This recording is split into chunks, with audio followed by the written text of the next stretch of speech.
Why the count is decreasing day by day? Those who have not given your names for Pogil activity, please add your names.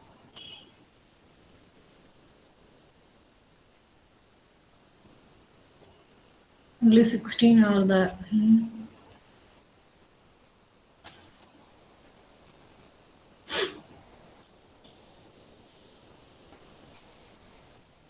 CR, inform others to join soon.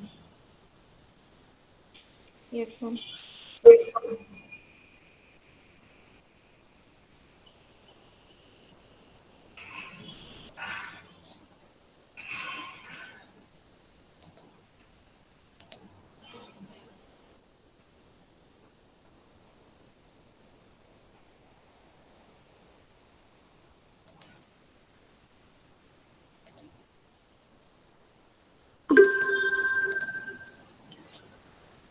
Good morning, students.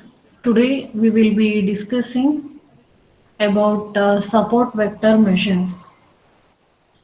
In our last session, we discussed about naive analysis, and in today's session, we will be discussing about SVM, that is support vector machine. So, what is a support vector machine? Support vector machine, it is a supervised machine learning algorithm. It is a supervised machine learning algorithm which can be used for both the classification challenges as well as for the regression challenges. So if you want to classify the data sets, you can use this SVM algorithm, which is a supervised machine learning algorithm. So in our previous module, we have discussed so what is a supervised machine learning algorithm? Now, what the difference between supervised and unsupervised learning techniques. So this SVM, it falls under the supervised learning technique, and since it make use of the machine learning techniques, it is a supervised machine learning algorithm. So mainly we will use it for the classification challenges and regression challenges. In the sense, if you want to solve any classification problems and regression problems, we will be making use of this SVM. So this is mostly used in the classification problems. In this algorithm, we plot each data item as a point in n-dimensional space, where n is a number of features you have, with the value of each feature being the value of a particular coordinate. So in this algorithm, what you will be doing is you will plot each of the data item what you will be having before classification. You will plot those each data sets in a n-dimensional space likewise. Then you will be classifying it so based on the coordinates. So what you do next, once you plotted this data items in a n-dimensional space, then you will perform the classification by finding the hyperplane that differentiate the two classes very well. So how it looks like, you can look at the below snapshot. That's what. Here, once you plot the data item, then you will be classifying that those data, whatever the data set is there, so you will be classifying it. How to classify that? So for that, you will be finding the hyperplane. Hyperplane in the sense, you can see a line here. Okay, so this we call it as a hyperplane. This you will be using for slicing the data sets. So you want to classify the data sets, you want to slice the data sets, in the sense you will be using this hyperplanes. We call these lines what you will be drawing between the data sets. That line we call it as a hyperplane. So this is used to differentiate the two classes. So you can see that two types of data sets are there. So here this hyperplane, it is differentiating these two classes. These are the support vectors. You can see the dashed lines which is showing you the support vectors. So this is the x-axis and y-axis. Here in this coordinates, you will be plotting the data sets. Then you, for the classification, in order to differentiate the data sets, you will be making use of the hyperplane. So, for example, if you want to classify any emails, in the sense, so what is the regular mails and which are the spam emails, the normal emails and spam emails. If you want to classify that, there you can make use of this SVM, support vector machine algorithms. Next, how does it work? So how to identify the right hyperplane? Here you can see that you are differentiating the data sets, right? So you are differentiating the two classes of data sets. You are differentiating. It's not like you have to draw only one hyperplane. You can draw n number of hyperplanes for the differentiation. And then how to identify the right hyperplane? In this diagram, in this figure, you can see that you have drawn three hyperplanes here. Then how to choose the right hyperplane here? So in the sense, right hyperplane in the sense which is the best hyperplane. So we are to classify the data sets, which hyperplane we can choose it as the best one. So for that, you have to segregate the two classes better. In the sense, the hyperplane which segregates, which differentiate the two classes in efficient manner, that hyperplane you need to choose. So that is considered as the best hyperplane. Here you can notice the distance between the data points, that is the distance between the classes. So here from this hyperplane to this hyperplane, the distance is there, no?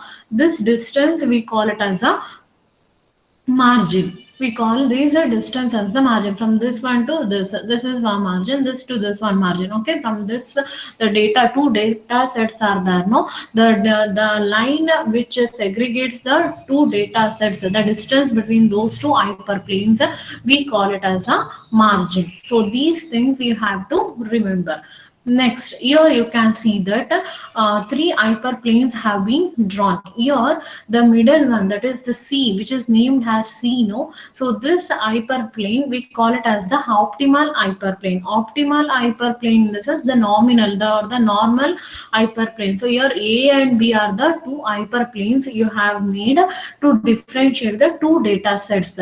So in between, if you can draw an one more hyperplane to get the minimum distance between the hyperplanes, that we call it as the optimal hyperplane. These are the terminologies you need to remember. So what is hyperplane? In the sense, it is a line which you will be using to differentiate the two classes of the data sets, that we call it as a hyperplane. So when you plot the data items in a n dimensional space, then to classify that, you will be making use of a line in order to slice the data set. In order to differentiate the data set, you will be making use of a line. That line we call it as a hyperplane. Okay, that slicing line we call it as a hyperplane. So in this hyperplane, you can have a number of hyperplane based on the data sets, how you will differentiate the two classes. So based on that, you can draw n number of hyperplanes. But how to choose the right one? In the sense, the hyperplane which segregates the two classes better. Okay, so in an efficient manner, which hyperplane classifies the two data sets, so that that hyperplane we considered as the best hyperplane. Then what is a margin? In the sense, it is a distance between the hyperplanes, that we call it as a margin, which differentiate the data sets, right? So the distance between those data sets, we call it as a margin.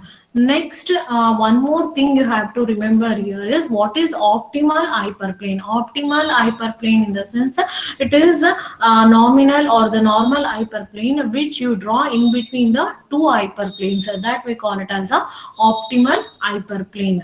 Next, here you can see a diagram and you can see the equations over there. So what is W, X, B, what is this -1 and +1, then max? So what are these things? I'll just tell you. Suppose training the data of n points is x comma y, where y is the binary class value of 1 or -1. What is this 1 and -1? That's the result. Once you classify the data sets, you will make into two classes, right? So those two classes we call it as we denote it by 1 and -1. Suppose if you want to classify the males, so you receive n number of mails. In that you have to classify the normal emails and the spam mails.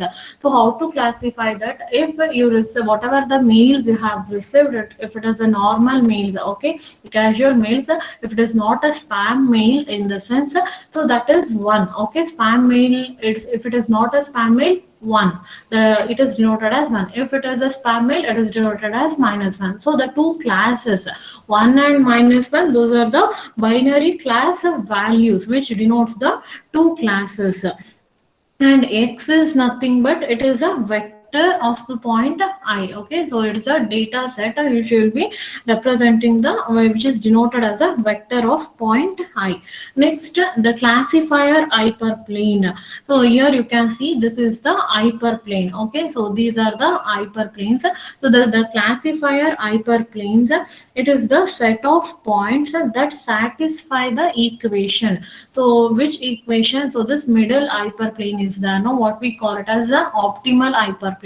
So this optimal hyperplane, it is satisfying the equation w into x plus b is equals to 0. And the left hyperplane, what you can see in the green data sets, green dotted data sets is there. No, so this left hyperplane, it is satisfying the equation w into x plus b is equals to minus 1. So this minus 1, it denotes that it is a one set of class. Then similarly the right hyperplane, which is denoted by the red dots, so the which is classifying the class of denoted by the red dots are there. No, so this hyperplane, it is satisfying the equation w into x plus b is equals to 1. Okay, your minus 1 and 1 are the two classes. So these dots here, you can observe the lines. So upon the lines, you can see the dots, isn't it? So these dots, we call it as the support vectors. These are the dots, we call it as the support vectors. And upon the lines, if you see these dots, we call this as the gutters. So these are dots which you can observe on the hyperplanes. So these we call it as the gutters. So these are the terminologies you need to remember. Here, as I said you, the classifier hyperplane, it is the set of points that satisfy the equation w into x plus b is equals to 0. This, so here that where the w is the normal vector to the hyperplane, we call this, we denote this w as a normal vector to the hyperplane, and this is commonly referred to as a weight vector. We call this a w vector as a weight vector, and b is nothing but it is the intercept. So here the classifier hyperplane, it satisfies the equation w into x plus b is equals to 0, where w is the normal vector to the hyperplane, and this is referred to as a weight vector, and b is the intercept. And the value minus 1, it indicates one class, and the value plus 1, it indicates the other class. And thus the margins, you can notice the margins is nothing but where you can differentiate the data sets. So here you can differentiate the data set, right? So this we call it as the margin. So these margins are defined by w into x plus b is equals to minus 1, and w into x plus b is equals to plus 1, and the width of the margin is given by 2 divided by w. Here you can see the formula. The width of the margin you can denote like this, magnitude 2 divided by w. So these are the terminologies you need to remember. Next, advantages. What are the advantages of SVM? So if you make use of support vector machine algorithm to classify the data sets, what are the advantages or what are the benefits you can have? First thing is, it works well even when number of features is larger than the number of instances. When you have the large number of features than the number of instances, then it works well. And second thing is, when the optimal decision boundary is a non-linear curve, the SVM create the boundaries. Third advantage is SVMs are conceptually easy to understand, and fourth advantage is SVMs are now available with almost all the data analytics tool sets. So what are these advantages tells you? First advantage is of it works well even when the number of SVM features is much larger than the number of instances. The main strength of SVM, the main strength of a support vector machine is that they work well even when the number of SVM features, whatever the features you have seen now, the dotted classes you saw now. So these it is having it works well. This SVM it works well even when the number of SVM features is much larger than the number of instances. That is one of the benefit or the advantage. And second advantage is that when the optimal decision boundary is a non-linear curve, the SVM create boundaries. In the sense, even when the optimal decision boundary is a non-linear curve, non-linear curve in the sense you can't differentiate likewise. Okay, so if it is in the sense if it is mixed at that time you are not able to differentiate in the sense, then also you can make use of this SVM. Now, what does the SVM do is the SVM it transforms the variables to create a new dimensions. If it is a two-dimensional data set, in the sense you can transform into the three-dimensional, and you can form a hyperplane over there, and you can decide, you can make a decision between those two classes. So that is also possible here. So the SVM it transforms the variables to create a new dimension such that the representation of the classifier is a linear function of those the transformed dimensions of the data. That is the second advantage. And the third advantage is that SVMs are conceptually easy to understand. SVMs are conceptually easy to understand in the sense they can create an easy to understand linear classifiers. What they can do is they can create the easy to understand linear classifiers by working on only a subset of relevant data. They are computationally efficient. They can create the easy to understand linear classifiers by working on only a subset of the relevant data, so that they are computationally efficient. That is the third advantage. And fourth advantage is that SVMs are now available with almost all the data analytics tool sets. So these are the advantages of SVM, support vector machine algorithm. And disadvantages, moving to the disadvantages, here you can see the two constraints. The SVM technique it is having the two major constraints. The first disadvantage or the constraint is that it works well only with the real numbers, and second disadvantage is that it works only with the binary classification problems. You know that SVM is mainly used for the classification problems. So here what are the two drawbacks you can observe in SVM is, first thing is it works well only with the real numbers. That is, all the data points in all the dimensions must be defined by the numerical values only. That is one of the disadvantage. And the second disadvantage is that it works only with the binary classification problems. So one can make a series of cascaded SVMs to get around this constraint. To overcome this, what they can do is they can make a series of cascaded SVM support vector machines to get around this constraint. So these are the disadvantages. So far we discussed what is a support vector machine and how you can denote it. So how you will classify the problems which are based on the classification, or which are based on the classification or regression challenges. So for that you need to plot each data item as a point in n dimensional space, and then you have to find the hyperplane to differentiate those two classes. So this line we call it as a hyperplane, which is differentiating the two set of data sets, that is two classes of the data sets, and these are the support vectors. And next, how to choose a right or the best hyperplane, in the sense that when you have a n number of hyperplanes, when you draw a n number of hyperplanes in order to differentiate the data sets, in order to classify the data sets, among those hyperplanes, how to choose the best one, in the sense of first you have to keep in mind that the hyperplane which segregates the two classes better, that is that hyperplane we choose it as a best one.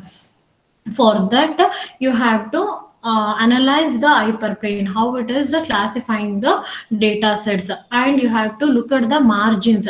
Suppose one more hyperplane is drawn here, okay, one more hyperplane is drawn here, in the sense we take the margin for this, the first the which between the two data sets the hyperplanes are there, right? So this hyperplane and this one which are in the dotted lines, so between these two hyperplanes we take a margin, okay. So this distance we take, so this distance we call it as a margin. The hyperplanes which has the maximum distance, so that hyperplane is considered as the best one. So if you draw one more hyperplane here in order to classify the data set, in the sense if this point should not be there, at that time you can draw one more hyperplane here, so that you are classifying the two data sets. Then you take the difference, sorry, distance between this hyperplane and the another hyperplane which is segregating the data sets. So this then the margin becomes more, then the distance is more. So at that time you will take the best hyperplane which is having the larger distance. So that is how you can choose the right or the best hyperplane. Yes, here one more thing, the optimal hyperplane, in the sense between the two hyperplanes you can draw on one more hyperplane, so which differentiate or between the two hyperplanes nominally, okay, that we call it as the optimal hyperplane. Here you can say C as the optimal hyperplane. Next, here you have to remember all these terminologies. That is, what is this wx plus b is equals to minus 1? What is this wx plus b is equals to 1? In the sense, as I said you, this classifier hyperplane, it is the set of points that satisfy the equation w into x plus b is equals to 0. The hyperplane, it satisfies the equation where w, if you call it as the weight vector, it is referred to as the weight vector, and b is nothing but it is a intercept, and the value minus 1 and plus 1, they denotes classes. Minus 1 it indicates one class, and plus 1 it indicates another class, and the margins that are defined by the equations w into x plus b is equals to 1 and w into x plus b is equals to minus 1, and the width of the margin, it is denoted by the formula max into 2 divided by w. So this is how you will define the width of the margin. So this you have to remember. Next, coming to the advantages, as I said you, it works well even when the SVM, when the number of SVM features is much larger than the number of instances. Then when the optimal decision boundary is a non-linear curve, then you can create the boundaries and you can make it as a linear one. That is the another advantage. And third advantage is that SVMs are conceptually easy to understand. So you can make this SVMs to, that is, you can create an easy to understand linear classifiers by working only on the subset of the relevant data, so that they are computationally efficient. Next, the fourth advantage is that these SVMs are now available with almost all the data analytics tool sets. Disadvantages, it is having mainly two drawbacks. First one is it works only with the real numbers, and second one is it works only with the binary classification problems. Thank you.